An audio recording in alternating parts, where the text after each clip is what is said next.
Nanfo Diaby, le grand imam de la mosquée Faisal, qui n'est pas du tout d'accord avec le ministre Charles White. Oui, Mohamed Salou Kamara et là Mohamed Salou Kamara dit que Charles White a tort. C'est comme ça qu'il a tranché sur le confrère d'Africa Guinée. Alors, dans sa sortie... L'édition dirait en polar, voilà. Le grand imam. À partir de 11h. Dans sa sortie, il a été direct à Nanfo. Il a laissé le message suivant. L'islam a ses principes et ses règles. Si Nanfo veut créer une autre religion, il est libre de le faire, mais il ne peut pas modifier la prière des musulmans à sa façon et continuer à égarer les musulmans. On ne peut pas lui accorder ça. On ne peut pas permettre à Nanfo de prier dans une autre langue que celle recommandée par l'islam. Il veut détourner et tromper les musulmans qui ne connaissent pas la gravité de sa prière. Le deuxième message, il a adressé directement au ministre Charles White en ces termes. Le ministre de la Justice n'est pas habilité pour dire à un musulman de faire la prière de l'islam à sa convenance en contradiction avec les règles de l'islam et de la sunna du prophète Mohammed, paix et salut sur lui. Non, c'est inadmissible. À mon retour à Conakry, je vais clarifier ça avec le ministre de la Justice. On ne doit pas et on ne peut pas donner la latitude à quelqu'un de modifier à sa guise notre prière au nom du principe de la liberté. Plus loin, monsieur l'imam va demander à Charles White ceci. Il dit parce que par exemple, si un chef de quartier décide tout de suite de se lever pour dire qu'il n'est plus d'accord avec la loi fondamentale de la Guinée et qu'il va désormais modifier les textes de la loi du pays à sa manière et juger les gens à sa manière dans sa localité en violation des lois guinéennes, est-ce que le ministre de la Justice peut admettre ça au nom du principe de la liberté? Non, a-t-il répondu. Alors aujourd'hui, Charles White est à couteau tiré avec les religieux. Ouais. On a écouté... Avec les ulémas de Guinée. Les ulémas, on a écouté Mansour Fadiga qui a dit que Charles ne peut pas accepter que Nanfo joue en tout cas contre l'intelligence de tous les Guinéens. Il est allé à dire que en France, les musulmans prient en tout cas par rapport à la recommandation de l'islam. Au Pakistan, en Chine, en Guinée, un peu partout. Alors, ils ne sont pas contre que Nanfo crée une nouvelle religion, mais ils ne peuvent pas accepter que Nanfo utilise les symboles de l'islam au nom d'une nouvelle religion qui n'est pas la réalité. Parce que pour eux, même la nouvelle religion dont Nanfo parle, c'est une tradition de l'islam en malinké. Le Yero Kolobaya qui veut dire soumission, c'est la signification de l'islam. Son prophète qui appelle Mamadi, c'est le nom de Mohammed en islam. Comme chez les Soussous, Mohammed on dit Mamadou. Chez les Peuls, Mohammed on dit Mamadou. Chez les Malinké, Mohammed c'est Mamadi. Donc pour eux, Nanfo est en train, en tout cas, de jouer contre l'intelligence de tout le monde. Ouais. Il est libre de créer une nouvelle religion, mais pas utiliser les symboles de l'islam au nom de sa nouvelle religion. Donc pour eux, Charles White est en train purement de s'égarer et ils ne sont pas d'accord avec lui. Bien. Maintenant, personnellement, Abakar... Oui, votre avis là-dessus. Moi, mon avis là-dessus, Charles White agit pour, dit-il, sauvegarder les droits de l'homme. Mais est-ce que ce ministre est quand même soucieux des droits de l'homme en Guinée? Moi, personnellement, je dis non. Il faut sortir de l'amalgame, monsieur Souma. Non, pas l'amalgame. Doyen, c'est ma position. Restez dans... Non, mais Doyen, c'est ma position. Je l'assume, c'est ma grille de lecture. Et je l'assume. Vous avez votre position. Bien. Si Charles White... On met la balle à terre. Non, je mets balle à terre. Bien. Mais si Charles White est aussi quand même soucieux des droits de l'homme en Guinée, mais qu'il s'érige contre le fait que les droits de l'homme sont supprimés en Guinée à travers les manifs. C'est un peu cela. Donc aujourd'hui, bafoué ou supprimé? Bafoué. Non, c'est supprimé. Il faut dire ainsi. Il exagère toujours. À sa place, bien. La Cour suprême de cette République, la justice a tranché. En tant que ministre, il n'avait pas à se prononcer ainsi. Moi, j'aurais voulu, une fois saisi, qu'ils disent je vous reviendrai pour ne pas aller au sens contraire de la justice. Mais aujourd'hui, c'est ce qu'il a fait. Et il a remis en cause la décision de la Cour suprême par rapport au cas Nanfo en prenant une telle position. Donc le ministre, en tout cas, sache jouer la religion est un domaine très sensible. Très sensible. Bien.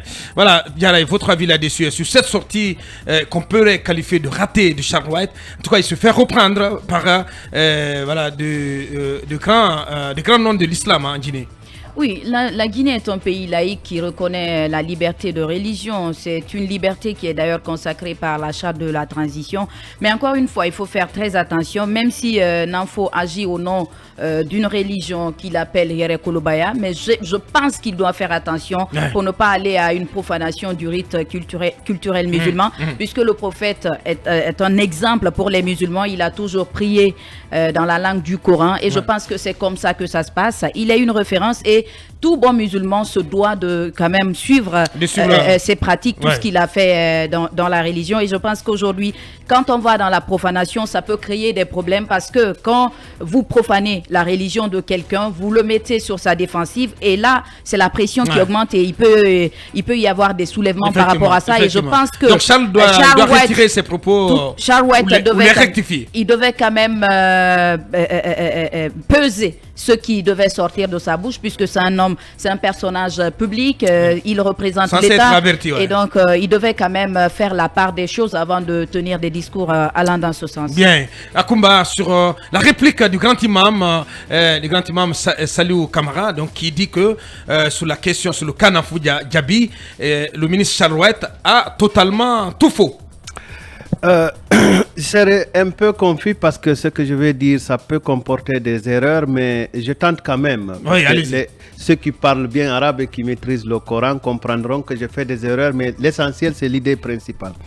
Je pense qu'il y a une partie dans le Coran où on dit « Ya ayyuhallazina amanu inanzalna Qur'anan arabiyan la'allakum tuqiluna ». C'est-à-dire nous avons fait descendre, vous comprendrez que je ne maîtrise pas le verset, mais nous avons fait descendre le Coran en arabe pour que vous soyez réfléchis ou pour que vous réfléchissiez, que ceux qui maîtrisent le Coran me donnent exactement le truc parce que, bon, moi je ne maîtrise pas. Bien. Mais je me dis que si on doit rester dans la culture musulmane, on doit prier, moi je dirais même pas dans la langue arabe, mais dans les langues liturgiques ou pour être plus simple, dans la langue du Saint-Coran.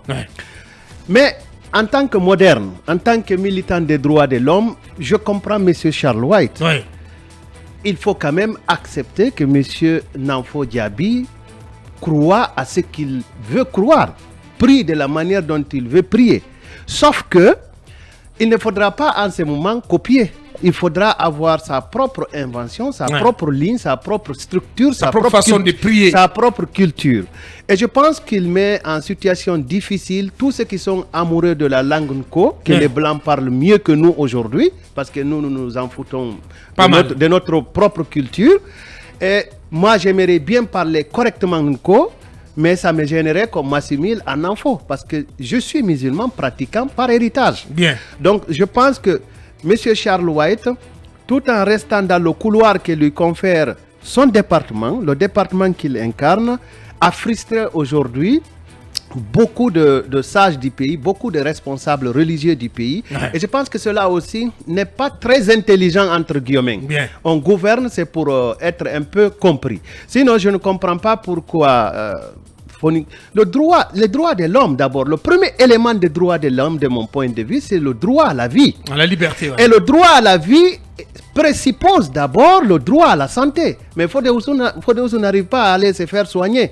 Dites-moi si le docteur Luceni Nabé a rejoint un centre hospitalier au niveau international pour se faire soigner. Je n'en sais pas. Dites-moi si Kassori Fofana, l'ancien Premier ministre, a eu le privilège d'aller se soigner. Je n'en sais absolument rien parce que j'étais un peu absent. Mais je pense que quand on veut défendre la justice, on le défend pour n'importe quel bénéficiaire, fût-il votre adversaire ou votre ennemi. Si M. Charles White est un adepte des droits de l'homme, il serait tout à fait loisible pour lui de se pencher sur la situation de Fonike Mangue, Ibrahima Billo et j'en passe. Bien. Donc, les ulémas de Guinée irrités par les propos de Charles White. Tout à fait. Cette sortie du grand imam vient remettre une louche à cette levée des boucliers à laquelle on assiste depuis la sortie de M. Charles White qui a dit que l'exécutif n'avait pas à se mêler, comment dirais-je, à marcher sur les plates-bandes du domaine religieux, donc et que M. Nanfo pouvait prier même si s'il le voulait en mandarin, c'est-à-dire la langue chinoise. Maintenant, le lendemain, vous avez vu du côté des Cancans, les imams qui ont piqué une colère non feutrée parce qu'ils ont dit que non, c'est pas possible, le ministre, il en fait trop.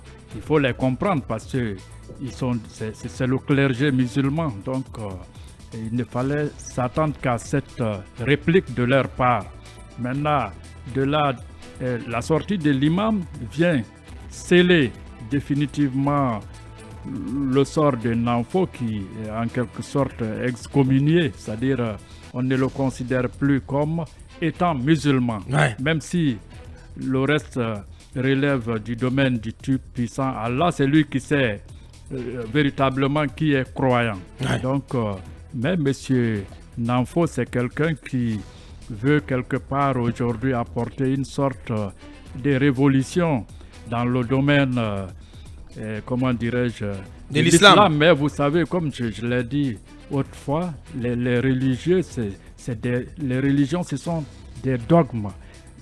Elles n'aiment pas la révolution. Ceux qui ont créé le protestantisme, c'est-à-dire Martin Luther, c'est un Allemand au XVIe siècle, mais il s'est heurté, comment dirais-je, à la résistance, il fut blâmé. Mais finalement, c'est pourquoi d'ailleurs on les appelle les protestants, c'est-à-dire ils ont protesté contre le catholicisme, la manière de faire. Donc en quelque sorte, ce monsieur aussi, je ne dirais pas qu'il vient protester, mais c'est ça, parce que lui, il préfère désormais prier en maninka, c'est-à-dire la langue Nko. Maintenant, on ne va pas le laisser dormir sur son laurier, surtout en Haute-Guinée, à Cancan, où le wahhabisme, comment dirais-je, d'ailleurs c'est le terreau du wahhabisme, la Haute-Guinée, comme vous savez. Cancan particulièrement. Donc, M. Nanfo, quelque part, cette révolution, ce n'est que les Rastafari comme Tiken Jah qui peuvent le soutenir. Nous autres, on n'oserait pas parce que sinon, on sera aussi, comment dirais-je, frappé du bâton des oulémas. Bien. Allez-y, Talibé. Moi, je pense que concernant Alphonse Chalouette, j'avais dit vendredi qu'il devait s'abstenir de faire ces déclarations parce que ce n'est pas l'amoureux des droits de l'homme ou en tout cas le juriste simple ou simpliste qui s'exprime. C'est le ministre de la Justice et des droits de l'homme.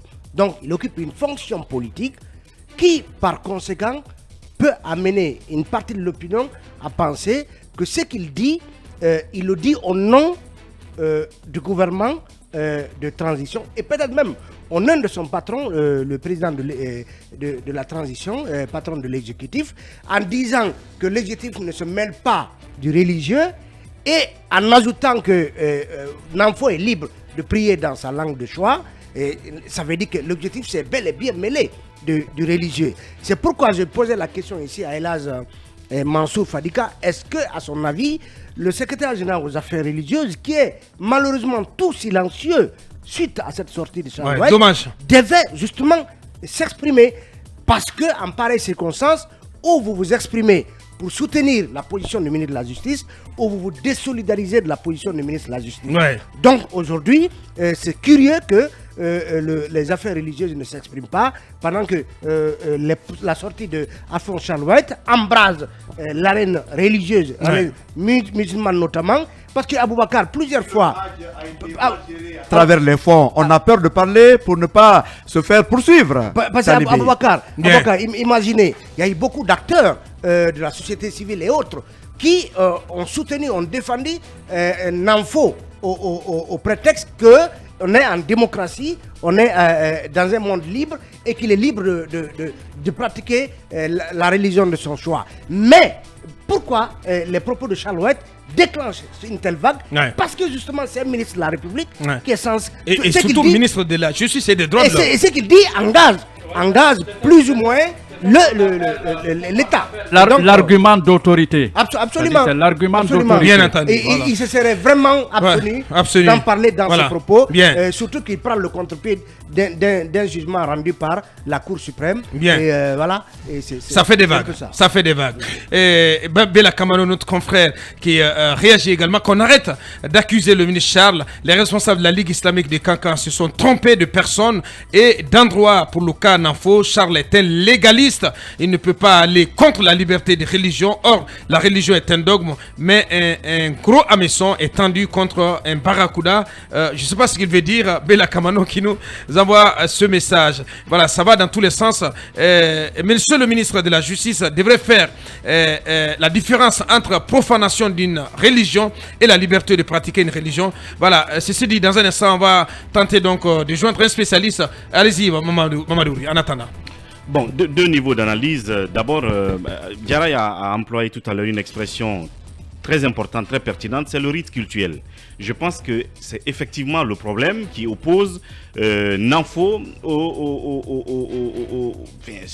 je veux dire à la religion musulmane, si on veut dire comme ça, puisque lui, il pense avoir désormais sa religion. Ouais. C'est ce rite cultuel donc consacre la façon dont on doit prier les 5 fois par jour et le Coran qui doit donc être lu et les sourates qui doivent être lus. Non seulement il pratique les mêmes rites, la même façon de prier, mais il traduit les mêmes écrits dans le Coran pour adorer son Dieu et pratiquement la même façon d'appeler Dieu, le même prophète. Donc je pense que de ce point de vue-là, les ulémas pensent qu'ils jouent avec leur intelligence et ça c'est évident qu'il n'a pas su se trouver des arguments, il n'a pas su créer sa religion à lui parce que ça devient du copie-coller. Sinon, autrement, les musulmans ou les confréries musulmanes se seraient levés pour s'opposer à des animistes qui aussi prient un peu partout dans le pays, ont leur façon de croire et de voir le monde, mais ils ne s'en sont pas pris à cela. Donc ça veut dire que quelque part, Nanfo, jusque-là, n'a pas encore trouvé le véritable argument pour se démarquer de l'islam que nous connaissons depuis belle lurette. Et il faut qu'il le trouve, sinon, en ce moment, l'islam se sentira toujours visé par lui.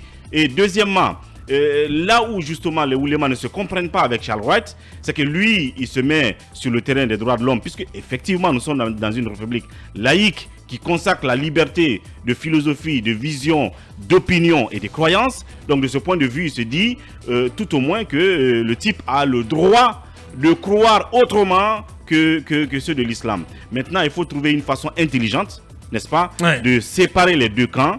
Et je pense qu'il a eu du mal à s'y prendre avec assez de peut-être de populisme en disant comme ça devant les oulémas, il faut le laisser prier même en chinois. Il faut trouver une façon de séparer les deux parce que c'est un sujet assez sensible.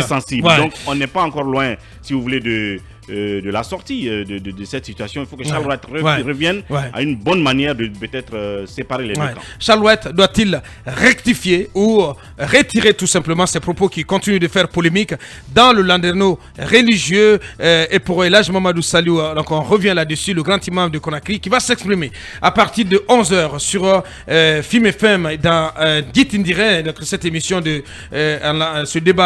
cette émission de débat plutôt en langue pulaar. Charles Wright a outrepassé ses prérogatives. Le religieux affirme que le ministre de la Justice et des Droits de l'Homme n'a pas le droit de soutenir un musulman qui viole les lois islamiques. Oui, et pour en terminer. Je voulais juste répéter que le verset dont je parlais, c'est Inna anzalnahu al-Qur'an arabiyan la'allakum tuqiluna. Parce que je vois les gens déjà chamboulés. Bien. Je pense qu'en tant que philosophe, parfois ça s'entremêle dans la tête. Voilà. Mais il faut qu'on dise ceci. Le Coran doit être respecté. Le Coran a été écrit dans plusieurs langues, mais celui qui l'a apporté est un arabe. Toutes les langues de l'Arabie d'alors, selon les conceptions philosophiques, existent dans le Saint-Coran. Et c'est pour cela qu'on a refusé de le traduire dans une autre langue pour les prières principales. On peut bénir dans sa langue, mais pour les prières principales, on garde le Coran comme tel. Très bien. Qu'est-ce qui risque d'arriver si chacun pouvait prier dans sa langue, en tout cas les prières principales? C'est que chacun va interpréter de sa manière. Pourquoi le Saint-Coran a été récité? C'est parce que tout simplement, ceux qui l'ont rassemblé avaient constaté que puisque le prophète recommandait qu'on le récite par cœur, les gens, ceux qui le récitaient par cœur, continuaient à mourir et on avait peur à ce que tous ceux qui l'ont par cœur ne partent et que le Coran disparaisse. S'il vous plaît, quand vous voulez faire de l'islam, récitez le Coran. Ouais, respectez le rite, les rites de l'islam. Ah bah, c'est ce qu'on pouvait dire sur cette sortie du grand imam de la mosquée Faisal.